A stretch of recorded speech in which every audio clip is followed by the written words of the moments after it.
तो आज के इस वीडियो में हम भारत के प्रमुख मंदिरों के बारे में पढ़ेंगे। इसमें देखते ही हैं कि कहाँ-कहाँ से मंदिरों से प्रश्न पूछ ले जाते हैं। तो मैंने पूरा डिटेल में इस वीडियो में कवर किया है। अगर आप ये वीडियो देख लेंगे, थोड़ी लंबी वीडियो होगी, लेकिन मंदिरों से आपका प्रश्न गलत नहीं होगा, चाहे कोई भी परीक्षा हो। तो चलिए बिना देरी किए हुए वीडियो को शुरू। हिमाचल प्रदेश के बारे में पढ़ते हैं, यहाँ के मंदिरों के बारे में पढ़ते हैं। तो देखिए टॉपिक ऐसे होगा, मैंने कैसे कवर किया थोड़ा ओवरव्यू दे देता हूँ आपको। ये सभी जो प्रश्न है ना एमसीक्यू, ये किसी न किसी परीक्षा में पूछे गए हैं। तो पहले जैसे ये इंपॉर्टेंट क्वेश्चन है, मैंने यहाँ पर कवर कर दिया और इसी के साथ फिर डिटेल में उस मंदिर के बारे में पढ़ेंगे भी। मतलब पहले एमसीक्यू हो गया कि जो प्रश्न पूछा गया है, फिर उससे रिलेटेड जो भी क्वेश्चन के साथ जो भी मतलब इंपॉर्टेंट मंदिर है उसको डिटेल में पढ़ लेंगे। तो ऐसे आपके क्या होंगे कि आपको ये भी पता चल जाएगा कि कैसे प्रश्न बन रहे हैं परीक्षाओं में, और उसके साथ साथ आपको उसकी डिटेल में नॉलेज भी मिल जाएगी। चलिए पहले हम अरुणाचल प्रदेश से शुरू करते हैं। तो पहला प्रश्न क्या था कि तवांग मठ, जो कि भारत का सबसे बड़ा बौद्ध मठ है, ये किस राज्य में स्थित है? तो यहाँ पर तो आपको पता चल ही गया क्योंकि मैंने ऊपर अरुणाचल प्रदेश लिखा हुआ है, लेकिन परीक्षा में आपको पता होना चाहिए कि अरुणाचल प्रदेश में है तवांग मठ। और तवांग मठ जो है बौद्ध धर्म से संबंधित है। और तवांग मठ की स्थापना कब हुई थी, ये एसएससी में पूछा गया था। तो 17वीं शताब्दी में इसकी स्थापना हुई थी। अगर मैं साल बोलूं तो ये भी आप देख लेते हो, 1680 में इसकी स्थापना हुई थी। तो तवांग मठ, अब इसके बारे में डिटेल में पढ़ लेते हैं। तो मैंने सिर्फ वही पॉइंट्स कवर किए हैं जो पूछे गए हैं। देखिए पॉइंट बाय पॉइंट, स्थान यानी कि ये मंदिर है कहाँ पर। यह मठ भारत के अरुणाचल प्रदेश राज्य के तवांग जिले में स्थित है। स्थापना, इसकी स्थापना कब हुई थी? तो 1680 में मिराग लोडरे ग्यासो ने इसकी स्थापना की थी। धार्मिक महत्व क्या है इसका? तो यह मठ तिब्बती बौद्ध धर्म यानी कि जो महायान संप्रदाय है, महायान हीनयान आपने पढ़ा होगा ना, जो महायान संप्रदाय है उससे संबंधित है। और यह दलाई लामा के अनुयायियों के लिए अत्यंत पवित्र स्थल है। और एशिया का यह दूसरा सबसे बड़ा मठ है।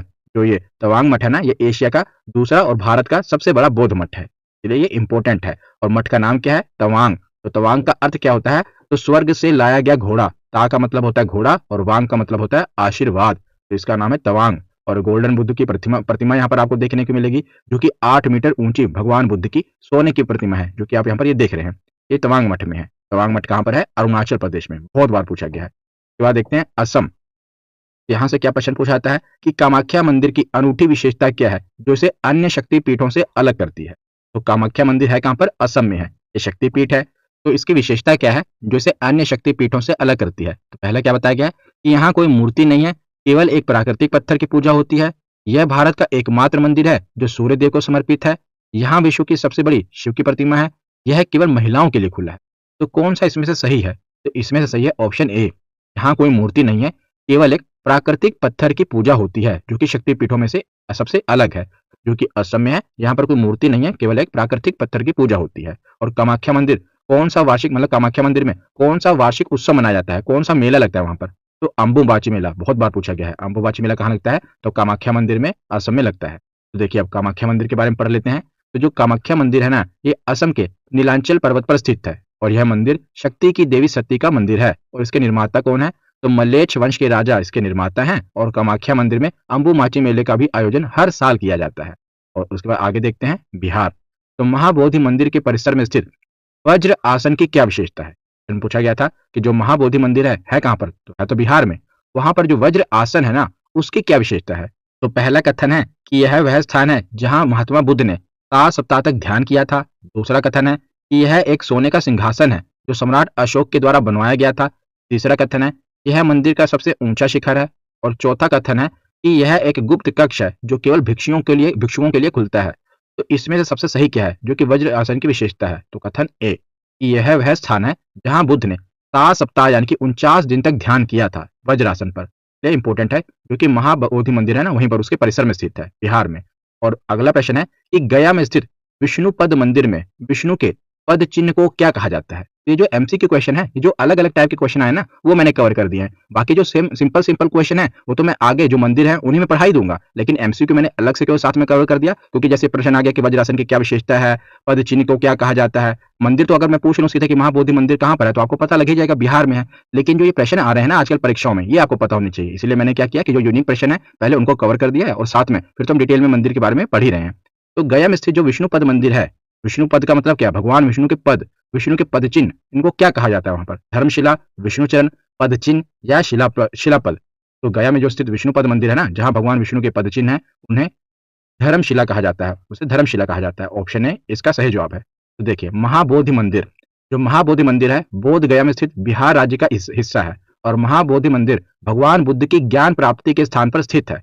और प्रथम मंदिर तीसरी शताब्दी ईसा पूर्व सम्राट अशोक के द्वारा निर्मित कराया। बोधि मंदिर के बारे में पढ़ रहे थे, तो महाबोधि मंदिर है कहाँ पर? स्थान तो गया जिला जो कि बिहार में है, इसे बोध गया शहर कहा जाता है, बोध गया में स्थित है।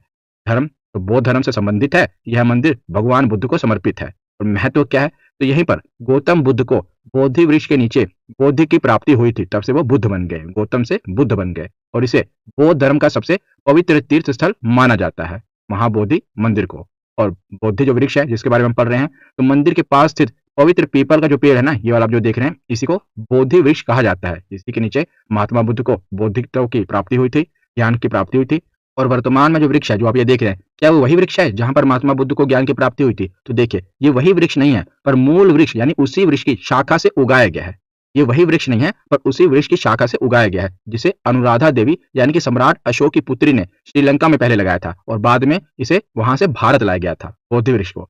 और वास्तुकला शैली की बात की जाए तो ये नागर शैली में बना हुआ मंदिर है, और मुख्य मंदिर की जो ऊंचाई है लगभग 55 मीटर है, और मंदिर चतुर्भुज यानी कि चारों ओर से छोटे छोटे स्तूपों से घिरा हुआ है, महाबोधि मंदिर। उसके बाद विष्णुपद मंदिर, विष्णुपद मंदिर के बारे में भी हमने पढ़ा था ना, यह भी कहाँ पर है? यह भी गया बिहार में है, और फल्गु नदी के तट पर स्थित है विष्णुपद मंदिर। और समर्पित देवता कौन है? तो जैसा कि नाम से क्लियर है, विष्णु, तो भगवान विष्णु का यह मंदिर है। इस मंदिर में भगवान विष्णु के पद चिन्ह, जिसे धर्मशिला कहा जाता है, की पूजा होती है, जो पत्थर पर उकेरा गया है। तो इसका विशेष महत्व क्यों है? क्योंकि यह मंदिर पितृपक्ष यानी कि श्राद्ध कर्म के लिए विश्व प्रसिद्ध है। हिंदू धर्म में मान्यता है कि गया में पिंडदान करने से पितरों को मोक्ष की प्राप्ति होती है। तो यहाँ पर जब श्राद्ध यानी पितृपक्ष होता है ना, तो बहुत सारे श्रद्धालु आते हैं और पिंडदान करते हैं।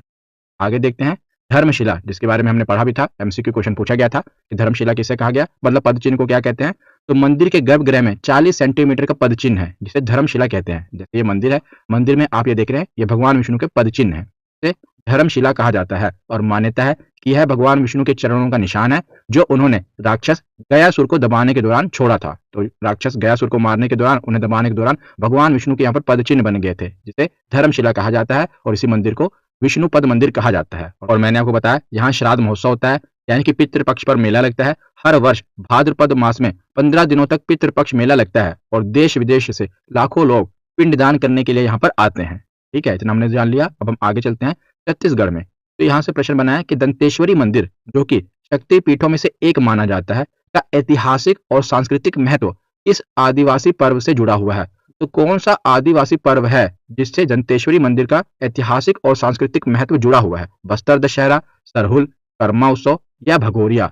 तो बस्तर दशहरा ये छत्तीसगढ़ में ही मनाया जाता है। और दंतेश्वरी मंदिर, इसके बारे में आगे मैं डिटेल में आपको पढ़ाऊंगा, बस अभी आप इतना समझ लीजिए कि जो दंतेश्वरी मंदिर है ना, यहाँ पर बस्तर दशहरा मेला लगता है, जो कि छत्तीसगढ़ में है।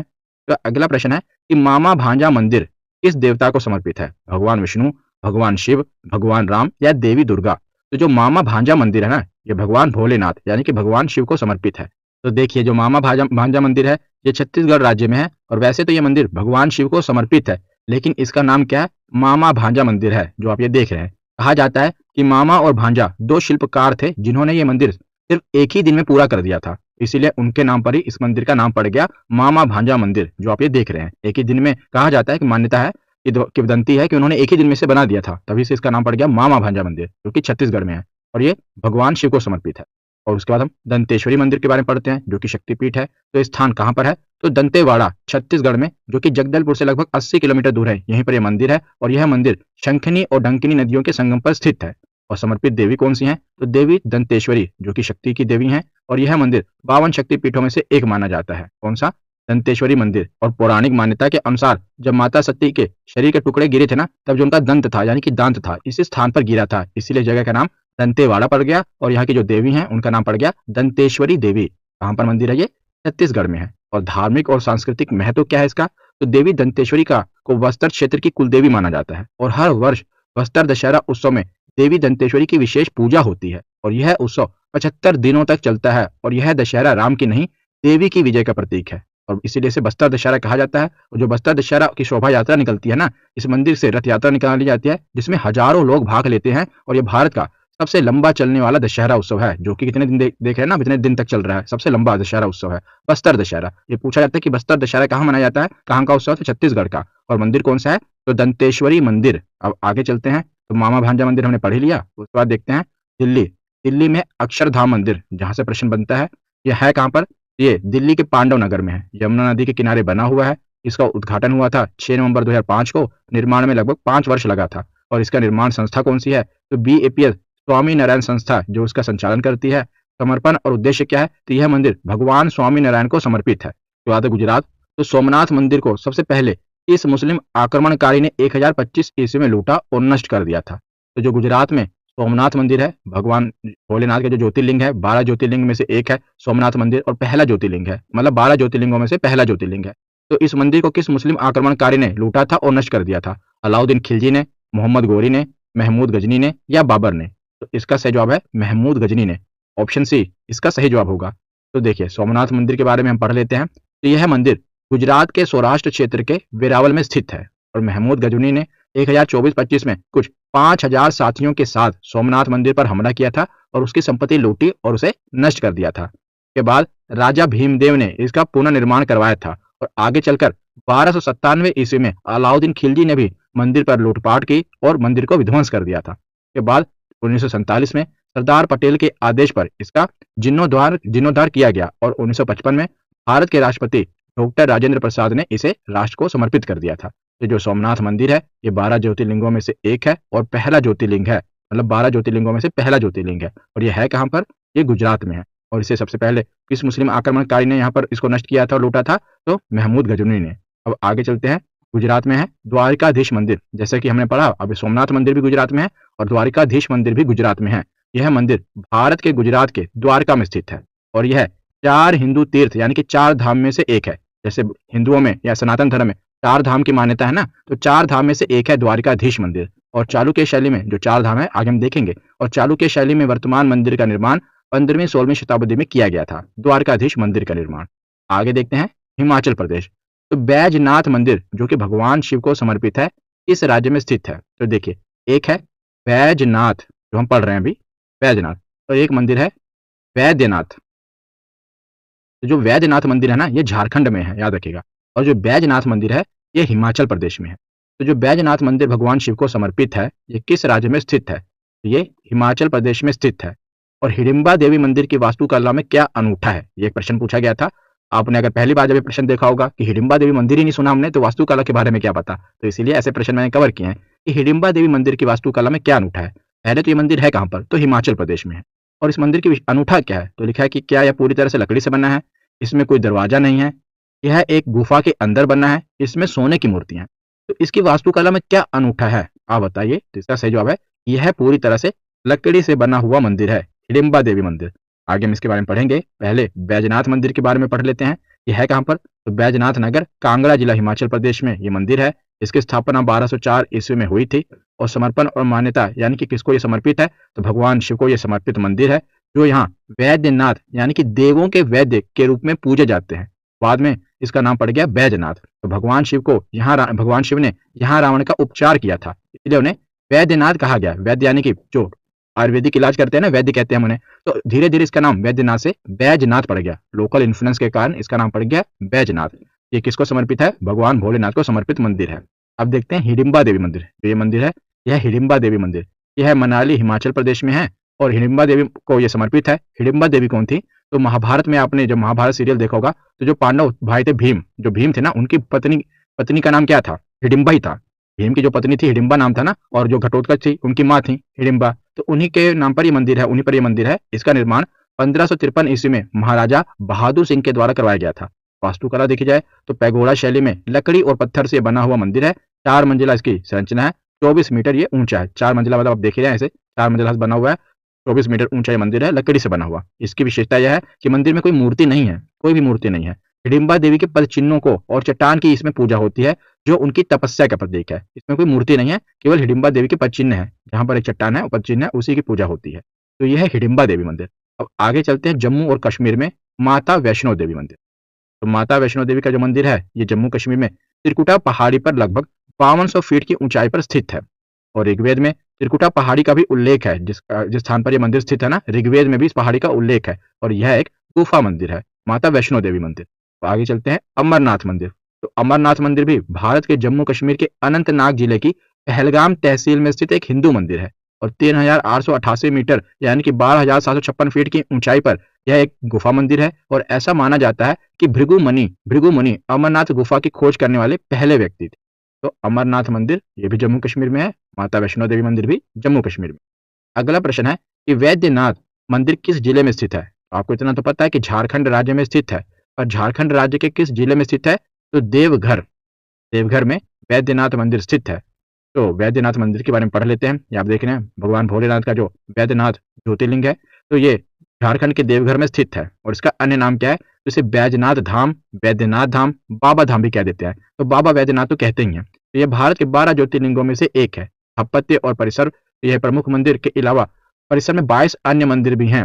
और मंदिर की जो बनावट है प्राचीन उत्तर भारतीय स्थापत्य शैली की है। और गर्भगृह में स्थित जो शिवलिंग है, जो कि आप ये देख रहे हैं, इसे कामना लिंग कहा जाता है, क्योंकि मान्यता है कि मांगी हुई मन्नतें सभी पूरी होती हैं। जो आपकी कामना है पूरी होती है। तो मंदिर के गर्भगृह में स्थापित लिंग को कामना लिंग कहा जाता है, जो कि झारखंड में है, बाबा वैद्यनाथ धाम, वैद्यनाथ मंदिर। अब आगे चलते हैं कर्नाटक में। तो कर्नाटक के जो भी इंपॉर्टेंट मंदिर है ना, अब वो हम देख लेते हैं कि यहाँ पर बहुत से इंपॉर्टेंट मंदिर है। कर्नाटक हो गया, तमिलनाडु हो गया, तो एक एक करके इनके इंपॉर्टेंट मंदिरों को पढ़ते हैं। पहले है विरूपाक्ष मंदिर। तो जो विरूपाक्ष मंदिर आप ये देख रहे हैं, ये कर्नाटक के विजयनगर जिले के हम्पी में स्थित है। और ये हम्पी स्मारकों के समूह का हिस्सा है। तो यूनेस्को द्वारा विश्व धरोहर स्थल के रूप में नामित किया गया है। तो यूनेस्को के द्वारा जो भी विश्व धरोहर स्थल है, इस पर अपडेटेड वीडियो मैंने बना दी है, स्टैटिक जीके की प्लेलिस्ट में आपको मिल जाएगी। और यह मंदिर भगवान शिव के एक रूप को, जो कि विरूपाक्ष का रूप है, उसको समर्पित है। यानी कि भगवान शिव का ही यह मंदिर है। और मंदिर का निर्माण विजयनगर साम्राज्य के शासक देवराय द्वितीय के अधीन एक नायक सरदार लंकन दंडेशा ने किया था, जिसे बड़ौदा देवराय के नाम से भी जाना जाता है। तो इतना डिटेल में आपसे नहीं पूछाएगा, बस इतना पूछा जाता है कि जो विरूपाक्ष मंदिर है ये किस भगवान को समर्पित है? तो भगवान शिव को समर्पित है। और ये है कहाँ पर? तो ये कर्नाटक के विजयनगर जिले में स्थित है। ये बात है, कर्नाटक में है गोमतेश्वर मंदिर, जो कि आप देख रहे हैं जैन मंदिर है। तो गोमतेश्वर मंदिर भारत के कर्नाटक राज्य के श्रवणबेलगोला नामक तीर्थ स्थल में है, जिसे बाहुबली मंदिर के नाम से भी जाना जाता है। यह मंदिर प्रमुख रूप से 17 मीटर यानी कि 57 फुट ऊंची भगवान बाहुबली प्रतिमा के लिए प्रसिद्ध है। जो आप ये देख रहे हैं भगवान बाहुबली की प्रतिमा, जो कि 57 फुट की है, इसे बाहुबली मंदिर के नाम से भी जाना जाता है और गोमतेश्वर मंदिर के नाम से भी जाना जाता है। ये प्रश्न बहुत बार पूछा गया है कि कर्नाटक राज्य में कहाँ पर है ये? तो श्रवणबेलगोला ऑप्शन में होता है। तो श्रवणबेलगोला में मंदिर है। प्रश्न ये पूछा था कि जो गोमतेश्वर मंदिर में भगवान बाहुबली की प्रतिमा है, ये है कहाँ पर? तो ऑप्शन में श्रवणबेलगोला दिया होता है, कर्नाटक नहीं दिया होता। तो कर्नाटक राज्य में ही है श्रवणबेलगोला। तो श्रवणबेलगोला याद रखना। वैसे अगर राज्य पूछ लिया जाए तो कर्नाटक राज्य है। आगे चलते हैं, हजारा राम मंदिर। अभी हम कर्नाटक के बारे में ही पढ़ रहे हैं। तो हजारा राम मंदिर जो है ना, ये हम्पी कर्नाटक के प्रसिद्ध धार्मिक पर्यटन स्थलों में से एक है। तो आप देख रहे हैं। और यह भगवान विष्णु को समर्पित है। हम्पी क्षेत्र के सबसे लोकप्रिय मंदिरों में से एक है। और हजारा राम मंदिर विजयनगर के तत्कालीन राजा देवराय द्वितीय के द्वारा 15वीं शताब्दी के शुरुआती समय में बनवाया गया था। तो हजारा राम मंदिर भी कर्नाटक हम्पी में है। बात केरल देखते हैं। तो देखिए, केरल के दो मंदिर आपको याद रखने हैं। एक है पद्मनाभ स्वामी मंदिर और दूसरा है सबरीमाला मंदिर। तो पद्मनाभ स्वामी मंदिर जो है ना, इसके प्रमुख देवता कौन है? तो भगवान विष्णु। और है कहाँ पर? तो केरल के तिरुवनंतपुरम में ये मंदिर है। और संस्थापक या पुनः निर्माता कौन है? तो राजा मार्तंड को इसके संस्थापक या पुनः निर्माता माना जाता है। और जो सबरीमाला मंदिर है, इसके प्रमुख देवता कौन है? बहुत बार पूछा गया है। तो भगवान अयप्पन इसके प्रमुख देवता हैं। और है कहाँ पर? तो केरल में ही है। और निर्माता कौन है? तो मान्यता अनुसार इसके शिल्पकार परशुराम है। ये मंदिरों के बारे में हमने पढ़ लिया। अब आगे हम ओडिशा में चलते हैं। तो ओडिशा में जो क्वेश्चन पूछा गया था प्रश्न 1 की, कोणार्क सूर्य मंदिर को किस नाम से भी जाना जाता है? किस अन्य नाम से जाना जाता है जो कोणार्क में सूर्य मंदिर है? Black pagoda, white pagoda, red pagoda या ग्रीन पगोड़ा? तो इसे ब्लैक पगोड़ा के नाम से भी जाना जाता है, इसे कोणार्क के सूर्य मंदिर को। और पुरी में जो जगन्नाथ मंदिर है ना, पुरी का जो जगन्नाथ मंदिर है, इसका निर्माण किस वंश के शासक ने करवाया था? तो जगन्नाथपुरी का निर्माण जो मंदिर है, इसका निर्माण गंग वंश के शासक ने करवाया था। आगे हम पढ़ेंगे इसके बारे में। पहले हम जगन्नाथ मंदिर के बारे में डिटेल में पढ़ ही लेते हैं। अब इसका स्थान यानी कि पुरी में है, ओडिशा में। और समर्पण देवता कौन है? तो भगवान जगन्नाथ, उनकी बहन सुभद्रा और भाई बलभद्र यानी कि बलराम। का निर्माण किसने करवाया था? तो 12वीं शताब्दी में गंग वंश के राजा अनंत वर्मन चोड़गंग के द्वारा इसका निर्माण करवाया गया था। तो गंग वंश के राजा के द्वारा इसका निर्माण करवाया गया था। और वास्तुकला देखी जाए तो कलिंग शैली, जो कि कलिंग शैली में बना हुआ है, 65 मीटर ऊंचा प्रमुख शिखर है नील चक्र के साथ। और विशेषता क्या है? तो मंदिर में जो मूर्तियां हैं ना, भगवान जगन्नाथ, सुभद्रा और बलभद्र की, ये काठ यानी कि नीम की लकड़ी की ही बनी हुई मूर्तियां हैं। जो आप ये देख रहे हैं मंदिर में जो भगवान जगन्नाथ हैं और उनकी बहन सुभद्रा और भाई बलराम यानी कि बलभद्र हैं, इनकी जो मूर्तियां हैं वो नीम की लकड़ी से बनी हुई हैं। और विश्व प्रसिद्ध रथ यात्रा, जिसमें तीनों देवताओं को विशाल रथों पर पुरी की सड़कों पर ले जाया जाता है। इसमें आप देखते हैं ना, रथ यात्रा निकलती है, पूरी यात्रा जो पुरी से निकलती है अपनी ये वाली जगन्नाथ यात्रा। और इसकी एक और विशेषता है मंदिर की, का जो ध्वज है ना, यहाँ पर इसके ऊपर जो ध्वज लहराता है वो हमेशा जिस ओर हवा बह रही होती है उसके विपरीत दिशा में लहराता है। जैसे मान लीजिए हवा पूर्व की ओर चल रही है तो जो ध्वज है वो पश्चिम की ओर लहरा रहा होगा। ये दृश्य श्रद्धालुओं को बहुत ही आश्चर्यचकित कर देता है कि जिस ओर हवा बह रही है उसके विपरीत ओर इसका जो ध्वज है वो फहरा रहा होता है, और जो कि एक रहस्य माना जाता है। आगे चलते हैं। ओडिशा का ही कोणार्क मंदिर है, सूर्य मंदिर। तो कोणार्क सूर्य मंदिर ओडिशा के पवित्र शहर पुरी के पास स्थित है, और इसका निर्माण किसने करवाया था? तो नरसिंह देव प्रथम के द्वारा इसका निर्माण 13वीं शताब्दी में करवाया गया था। और यह मंदिर जो है ना, सूर्य मंदिर, इसे ब्लैक पैगोडा के नाम से भी जाना जाता है, ब्लैक पैगोडा भी इसे कहा जाता है। और वर्ष 1984 में यूनेस्को के द्वारा विश्व धरोहर स्थल इसे घोषित किया गया था। किसे? कोणार्क के सूर्य मंदिर को। आगे ओडिशा में ही है एक लिंगराज मंदिर, ये भी इंपॉर्टेंट है। ये लिंगराज मंदिर है तो भगवान शिव को समर्पित एक मंदिर है, जो कि ओडिशा के भुवनेश्वर जिले में स्थित सबसे पुराने मंदिरों में से एक है। और इसका निर्माण किसने करवाया था, ये पूछा जाता है। तो सोमवंशी राजवंश के द्वारा इसका निर्माण करवाया गया था, सोमवंशी राजाओं के द्वारा इसका निर्माण करवाया गया था। अब आगे चलते हैं मध्य प्रदेश में। तो मध्य प्रदेश में भी बहुत सारे इंपॉर्टेंट मंदिर हैं, एक एक करके देख लेते हैं। जैसे पहले खजुराहो मंदिर। तो खजुराहो मध्य प्रदेश के छतरपुर जिले में स्थित है, और खजुराहो के ज्यादातर मंदिर चंदेल राजवंश के समय 950 और 1050 ईस्वी के मध्य बनाए गए थे। और निर्माण किसने करवाया था? तो चंदेल शासक चंद्रवर्मन के द्वारा करवाया गया था। इसे सेक्स टेम्पल ऑफ इंडिया भी कहा जाता है, क्योंकि आप देखा होगा कि जो खजुराहो मंदिर है, मंदिर के बाहर कुछ कामुक मूर्तियां हैं। कामुक मूर्तियां क्यों हैं? ये पिछली वीडियो में, वास्तुकला वाली वीडियो में मैंने बताया था कि इसके पीछे भारतीय दर्शन का क्या रहस्य है, कि बाहर मंदिर के बाहर कामुक मूर्तियां क्यों हैं। तो मैंने पिछली वीडियो में बता दिया था, अगर आपने वीडियो देखी होगी तो आपको पता होगा। और मूल रूप से 85 मंदिरों का यह एक संग्रह था, जिनमें से केवल 25 मंदिर ही अब शेष बचे हैं। कुछ मंदिर समय अंतराल में खत्म हो गए, नष्ट हो गए, अब केवल 25 मंदिर ही शेष बचे हैं। तो खजुराहो मंदिर मध्य प्रदेश के छतरपुर जिले में है, और चंदेल राजवंश के द्वारा बनवाया गया था। और सांची का स्तूप पढ़ते हैं, जो आप ये देख रहे हैं। ये सांची मध्य प्रदेश राज्य के रायसेन जिले में सांची नगर के पास एक पहाड़ी पर स्थित छोटा सा गांव है, और यहाँ पर कई सारे बौद्ध स्मारक हैं, जो कि 3री शताब्दी ईसा पूर्व से 12वीं शताब्दी ईसा पूर्व के बीच के काल के हैं। और सांची का महान जो मुख्य स्तूप है, जो कि मूलतः सम्राट अशोक महान ने 3री शताब्दी ईसा पूर्व में बनाया था, जो आप ये देख रहे हैं सांची का स्तूप, ये मध्य प्रदेश में है। उसके बाद मध्य प्रदेश में ही है कंदरिया महादेव मंदिर। बहुत बार पूछा गया है कि कंदरिया महादेव मंदिर कहाँ पर है, तो ये मध्य प्रदेश में है। खजुराहो के मंदिरों में सबसे विशाल कंदरिया महादेव मंदिर मूलतः भगवान शिव का मंदिर है, और कंदरिया महादेव मंदिर को चतुर्भुज मंदिर के नाम से भी जाना जाता है। और इस मंदिर का निर्माण चंदेल वंश के पराक्रमी राजा यशोवर्मन ने 1025 से 1050 ईस्वी के आसपास करवाया था। किसने? चंदेल वंश के राजा यशोवर्मन ने। अब आगे चलते हैं। मध्य प्रदेश में एक ज्योतिर्लिंग महाकालेश्वर ज्योतिर्लिंग, एक महाकालेश्वर ज्योतिर्लिंग है, और मध्य प्रदेश में ओंकारेश्वर ज्योतिर्लिंग भी है। जो 12 ज्योतिर्लिंग है ना भगवान शिव के, वीडियो के आखिरी में मैं आपको 12 की लिस्ट प्रोवाइड कर दूंगा कि 12 ज्योतिर्लिंग है कहाँ पर, यही पूछा जाता है, वीडियो के लास्ट में हम देख लेंगे। अभी हम देख लेते हैं कि जो महाकालेश्वर ज्योतिर्लिंग है मध्य प्रदेश में है। यह भारत के मध्य प्रदेश राज्य के प्राचीन शहर उज्जैन में स्थित है। और महाकालेश्वर ज्योतिर्लिंग हिंदू मंदिर है, जो भगवान शिव को समर्पित है, और 12 ज्योतिर्लिंगों में से एक है। और यह मंदिर पिपरा नदी के किनारे स्थित है, और यहाँ पर कुंभ का मेला भी लगता है। आपको पता है ना कि उज्जैन में कुंभ का मेला लगता है, हरिद्वार में लगता है, प्रयागराज में और नासिक में, यहाँ 4 जगहों पर कुंभ का मेला लगता है। तो यहाँ पर भी यानी कि उज्जैन में भी कुंभ का मेला लगता है। इस बार कहाँ पर लगा था महाकुंभ? इस बार उत्तर प्रदेश के प्रयागराज में लगा था कुंभ का मेला। अब आगे चलते हैं। तो पंजाब, तो पंजाब का है स्वर्ण मंदिर, गोल्डन टेम्पल जिसे कहते हैं, बहुत बार पूछा गया है। तो इस मंदिर की नींव किसने रखी थी? इस मंदिर की नींव लाहौर के साईं मियां मीर नामक एक मुस्लिम सूफी संत ने इसकी नींव रखी थी। और पंजाब के अमृतसर में यह बना स्वर्ण मंदिर सिखों का सबसे बड़ा गुरुद्वारा है। और चौथे सिख गुरु गुरु रामदास जी ने इसकी शुरुआत की थी, और 5वें गुरु अर्जन देव जी ने इस मंदिर की स्थापना की थी। याद रखिएगा। और यह कहाँ पर? ये पंजाब में है। और दुर्गियाना मंदिर भी पंजाब में है। सेम हूबहू जैसे स्वर्ण मंदिर बनाना, उसी तरह दुर्गियाना मंदिर बनाया गया है। तो दुर्गियाना मंदिर पंजाब के अमृतसर शहर में स्थित एक हिंदू मंदिर है। यद्यपि यह एक हिंदू मंदिर है, लेकिन इसकी जो वास्तुकला है ना, ये हरमंदिर साहिब यानी कि स्वर्ण मंदिर की समान ही है। सेम ही आप जो देखेंगे कि जैसे गोल्डन टेम्पल बना हुआ है ना, उसी तरह से बनाया गया है। और इस मंदिर का नाम देवी दुर्गा से लिया गया है, और जो यहाँ की प्रमुख देवी हैं जिनकी पूजा की जाती है, उसका नाम पड़ गया है दुर्गियाना मंदिर। आगे चलते हैं। तो राजस्थान में तो दिलवाड़ा मंदिर, जो कि जैन मंदिर है, ये किस शहर में स्थित है? जयपुर, उदयपुर, माउंट आबू या जोधपुर? है ये राजस्थान में। और दिलवाड़ा जैन मंदिर है कहाँ पर? तो ये माउंट आबू में स्थित है। ऑप्शन सी इसका सही जवाब है। अगला प्रश्न है कि दिलवाड़ा के प्रसिद्ध जैन मंदिर किनके द्वारा निर्मित किए गए थे? के द्वारा, चालुक्य के द्वारा, परमार के द्वारा या चोल के द्वारा? तो जो दिलवाड़ा के प्रसिद्ध जैन मंदिर है ना, चालुक्यों के द्वारा इसका निर्माण करवाया गया था। हम आगे चलते हैं। तो राजस्थान के इंपॉर्टेंट मंदिर देख लेते हैं। तो एक है ब्रह्मा जी का मंदिर। तो यह मंदिर राजस्थान राज्य के अजमेर जिले में पवित्र स्थल पुष्कर में स्थित है। और इस मंदिर में जगत पिता ब्रह्मा जी की मूर्ति स्थापित है। और इस मंदिर का निर्माण लगभग 14वीं शताब्दी में हुआ था। और यह भारत का सबसे पुराना ब्रह्मा जी का मंदिर है। वैसे आपने सुना होगा कि भारत में केवल एक ही ब्रह्मा जी का मंदिर है, ऐसा नहीं है, और भी मंदिर है, और यह सबसे पुराना मंदिर है जो कि राजस्थान के पुष्कर में है। अब आगे चलते हैं। तो खाटू श्याम मंदिर। तो खाटू श्याम जी का मंदिर भी राजस्थान राज्य के सीकर जिले में एक प्रसिद्ध गांव है, जहां पर बाबा श्याम का विश्वविख्यात मंदिर है, जिन्हें खाटू श्याम आपने सुना होगा, बहुत ही विश्वविख्यात मंदिर है खाटू श्याम मंदिर।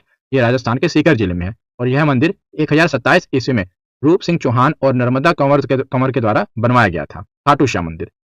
बात पढ़ते हैं दिलवाड़ा जैन मंदिर के बारे में। तो दिलवाड़ा जैन मंदिर राजस्थान राज्य के सिरोही जिले के माउंट आबू नगर में स्थित है। और दिलवाड़ा जैन मंदिर 11वीं से 13वीं शताब्दी के दौरान चालुक्य राजाओं में वास्तुपाल और तेजपाल नामक दो भाइयों के द्वारा 1231 ईस्वी में बनवाया गया था। चालुक्य राजाओं के द्वारा यह बनवाया गया था दिलवाड़ा जैन मंदिर। बात की जाए कौन से राजा के नाम, तो वास्तुपाल और तेजपाल नामक दो भाइयों के द्वारा बनवाया गया था। और राजस्थान में एक और है अढ़ाई दिन का झोपड़ा, बहुत बार पूछा गया है। तो जो अढ़ाई दिन का झोपड़ा है ना, ये एक मस्जिद है, ये भी राजस्थान में है। तो अढ़ाई दिन का झोपड़ा राजस्थान के अजमेर नगर में स्थित एक मस्जिद है। इसका माना जाता है कि इसका निर्माण सिर्फ अढ़ाई दिन में किया गया था, और इसका नाम अढ़ाई दिन का झोपड़ा पड़ गया। इसका जो निर्माण था ना, ये मोहम्मद गोरी के आदेश पर, मोहम्मद गोरी के जो गवर्नर थे कुतुबुद्दीन ऐबक ने वर्ष 1194 ईस्वी में करवाया था अढ़ाई दिन का झोपड़ा, जो कि मस्जिद है। और ये है कहाँ पर, तो ये राजस्थान के अजमेर में है। आगे चलते हैं। आगे हम जो तमिलनाडु के इंपॉर्टेंट मंदिर है ना, तमिलनाडु के बहुत सारे मंदिर परीक्षा में पूछे जाते हैं, तो सबको एक एक करके हम कवर करते हैं। तो पहला तमिलनाडु का मंदिर है मीनाक्षी सुंदरेश्वर मंदिर। मीनाक्षी सुंदरेश्वर मंदिर है कहाँ पर, तमिलनाडु में। और तमिलनाडु में भी कहाँ पर है, तो तमिलनाडु के मदुरै, जिसे मदुरै कहते हैं, वहां पर स्थित है। और यह मंदिर भगवान शिव, जिन्हें सुंदरेश्वर कहा जाता है, यानी कि सुंदर ईश्वर के रूप में, तो सुंदरेश्वर भगवान शिव है, और उनकी जो भार्या पत्नी है पार्वती, उन्हें मीनाक्षी, इन दोनों को समर्पित है। तो इसी से इनका नाम पड़ गया मीनाक्षी यानी कि पार्वती, सुंदरेश्वर यानी कि भगवान शिव। तो मीनाक्षी सुंदरेश्वर मंदिर ये कहाँ पर है, तमिलनाडु में है। इसका निर्माण पांड्यन राजा कुलशेखर ने करवाया था। और यह द्रविड़ वास्तुकला पर आधारित है। आपको देखकर पता लग रहा है कि यह द्रविड़ वास्तुकला पर आधारित है। और मलिक काफूर ने 1310 ईस्वी में यहाँ पर लूटपाट की थी, ये पूछा जाता है। और इसका पुनर्निर्माण आर्यनाथ मुदलियार ने 1559 और 1600 ईस्वी में करवाया था। तो मीनाक्षी सुंदरेश्वर मंदिर कहाँ पर है, तमिलनाडु के मदुरै में है। तो आगे है रामनाथ स्वामी मंदिर। तो रामनाथ स्वामी एक हिंदू मंदिर है जो भगवान शिव को ही समर्पित है, जो कि भारत के तमिलनाडु राज्य में रामेश्वरम द्वीप पर स्थित है। और इसे रामेश्वरम के नाम से भी जाना जाता है। रामनाथ स्वामी यानी भगवान राम ने जिसे अपना स्वामी माना, जिसे ईश्वर माना, तो भगवान शिव को समर्पित है। तो इसका निर्माण पांड्य राजवंश और जाफना साम्राज्य के द्वारा करवाया गया था। और श्रीलंका के शासकों ने भी इस मंदिर के में योगदान दिया था। और पराक्रम बाहु मंदिर के गर्भगृह के निर्माण में शामिल थे, बाकी श्रीलंका के शासकों का भी इसमें योगदान था। और राम भगवान ने समुद्र की पूजा के समय शिवलिंग की स्थापना की थी। और यह भी 12 ज्योतिर्लिंगों में से एक है, जिसे रामेश्वरम कहा जाता है। आपने सुना ना, भगवान रामेश्वरम ज्योतिर्लिंग, उसी को रामनाथ स्वामी मंदिर कहा जाता है। तो बात है श्रीपुरम गोल्डन मंदिर। तो जो श्रीपुरम गोल्डन मंदिर है, ये भी तमिलनाडु के वेल्लोर में स्थित है। और मंदिर में मुख्यतः महालक्ष्मी यानी कि धन की देवी की आराधना की जाती है। और अनुमानता कहा जाता है कि जो ये मंदिर है ना, इसमें 1500 किलोग्राम शुद्ध सोने से ये सुसज्जित है। जबकि जो अमृतसर में गोल्डन टेम्पल है, उसका जो गुंबद है वो 750 किलो सोने के आकार का है। और इसे कहा जाता है कि 1500 किलोग्राम शुद्ध सोने से बनाया गया। कौन सा मंदिर, श्रीपुरम गोल्डन मंदिर, जो कि तमिलनाडु में है। आगे देखते हैं शोर मंदिर। बहुत बार पूछा गया है कि शोर मंदिर कहाँ पर है, तो ये तमिलनाडु के महाबलीपुरम में स्थित है। ऑप्शन में महाबलीपुरम दिया होता है। ये तमिलनाडु के महाबलीपुरम में स्थित है।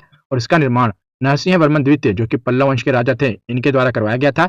और यह मंदिर बंगाल की खाड़ी के तट पर स्थित है। और इसे 1984 में यूनेस्को की विश्व धरोहर सूची में भी शामिल किया गया है। और ये ग्रेनाइट के ब्लॉक से बना हुआ है। ग्रेनाइट के ब्लॉक से, ग्रेनाइट पत्थर से इसे बनाया गया है। कौन सा मंदिर, शोर मंदिर। उसके बाद तमिलनाडु में है ग्रेट लिविंग चोला मंदिर। तो 3 जो मंदिर हैं जिन्हें ग्रेट लिविंग चोला टेम्पल कहा जाता है, तो महान चोल मंदिरों का निर्माण चोल राजाओं के द्वारा करवाया गया था, जिनका साम्राज्य पूरे दक्षिण भारत और पड़ोसी द्वीपों तक फैला हुआ था। तो इसमें 3 मंदिर हैं जिन्हें 3 महान मंदिर कहा जाता है, ग्रेट लिविंग चोला टेम्पल कहा जाता है। पहला है तंजोर का बृहदेश्वर मंदिर, दूसरा है गंगईकोंडा चोलापुरम का बृहदीश्वर मंदिर, और तीसरा है तारासुरम का ऐरावतेश्वर मंदिर। 3 मंदिरों का निर्माण चोल राजाओं के द्वारा करवाया गया था। और इसे ग्रेट लिविंग चोला टेम्पल कहा जाता है, इन तीनों मंदिरों के समूह को। आगे चलते हैं। तो तंजोर का बृहदेश्वर मंदिर, जो हमने पढ़ा ना, ग्रेट लिविंग चोला मंदिर, उसी में पहला है तंजोर का बृहदेश्वर मंदिर। तो यह मंदिर तमिलनाडु के तंजोर जिले में स्थित है, भगवान शिव का मंदिर है। और बृहदेश्वर मंदिर चोल वास्तुकला का शानदार उदाहरण है, जिसका निर्माण चोल शासक राजराजा प्रथम ने करवाया था और विश्व में यह अपनी तरह का पहला और एकमात्र मंदिर है जो ग्रेनाइट का बना हुआ है। तो आगे देखते हैं, पूरी तरह से ग्रेनाइट का बना हुआ है। और आगे है गंगई कोंडा चोलपुरा मंदिर, दूसरा चोल टेम्पल। ये बृहदीश्वर मंदिर के नाम से इसे जाना जाता है। ये गंगई कोंडा चोलपुरम में भगवान शिव को समर्पित है और 1035 ईस्वी में राजेंद्र चोल प्रथम के द्वारा अपनी नई राजधानी के हिस्से के रूप में इसे पूरा किया गया था। और ये चोल राजवंश युग का मंदिर डिजाइन में समान है और इसका नाम 11वीं शताब्दी के पुराने बृहदेश्वर मंदिर के समान है। बृहदीश्वर नाम है इसका और इसे गंगई कोंडा चोलपुरम मंदिर कहा जाता है। तो 2 मंदिर हो गए। और तीसरा मंदिर कौन सा है? ऐरावतेश्वर मंदिर। तीनों मंदिरों को मिलाकर ही ग्रेट लिविंग चोला टेम्पल कहा जाता है। ये तमिलनाडु राज्य के कुंभकोणम के पास तारासुरम में स्थित है और राजा राजा द्वितीय के द्वारा निर्मित ऐरावतेश्वर मंदिर एक विशिष्ट द्रविड़ शैली के मंदिर के रूप में बनाया गया है। ये आप ये देख रहे हैं। तीनों को मिलाकर क्या कहते हैं? ग्रेट लिविंग चोला टेम्पल। आगे चलते हैं। तो एक है दशावतार मंदिर। ये उत्तर प्रदेश में है। उत्तर प्रदेश के ललितपुर जिले में स्थित है। बहुत ही प्राचीन मंदिर है, इसलिए इंपॉर्टेंट है। पूछा जाता है कि दशावतार मंदिर कहाँ पर है? ये उत्तर प्रदेश के ललितपुर जिले में है और किसको समर्पित है? ये भगवान विष्णु को समर्पित है, याद रखिएगा। तो आगे हम देखते हैं उत्तराखंड। तो देखिए, उत्तराखंड में जो 4 मंदिर है ना, इन्हें मिनी 4 धाम या लघु 4 धाम कहा जाता है। क्योंकि भारत में जो 4 धाम है, पहले हम ये देख लेते हैं, इन्हें मिनी 4 धाम कहा जाता है, लघु 4 धाम। तो गंगोत्री, यमुनोत्री, केदारनाथ और बद्रीनाथ, ये चारों मंदिर उत्तराखंड में है। इन्हें लघु 4 धाम कहा जाता है। वैसे जो भारत में मूल 4 धाम है, जो 4 धाम मंदिर है, ऊपर एक बद्रीनाथ हो गया उत्तराखंड में, जो आपने देखा ये वाला कहाँ गया, ये वाला बद्रीनाथ उत्तराखंड में। उसके बाद पश्चिम में देखा जाए तो कौन सा? द्वारकाधीश टेम्पल, जो कि गुजरात में है। पूर्व में देखा जाए तो उड़ीसा में जो जगन्नाथ मंदिर है और दक्षिण में देखा जाए तो रामेश्वरम मंदिर है। तो भारत के चारों कोनों में जो 4 मंदिर हैं, इन्हें 4 धाम मंदिर कहा जाता है। और वैसे ही उत्तराखंड में 4 मंदिर हैं, इन्हें लघु 4 धाम कहा जाता है, गंगोत्री, यमुनोत्री, केदारनाथ और बद्रीनाथ। आगे चलते हैं। तो गोवा, तो the basilica of Bom Jesus church निम्नलिखित में से किस स्थान पर स्थित है? बहुत बार इस चर्च के बारे में पूछा गया है। तो ये गोवा में है, जैसे कि हमने देख ही लिया। गोवा में जो ओल्ड गोवा है, वहां पर ये चर्च स्थित है।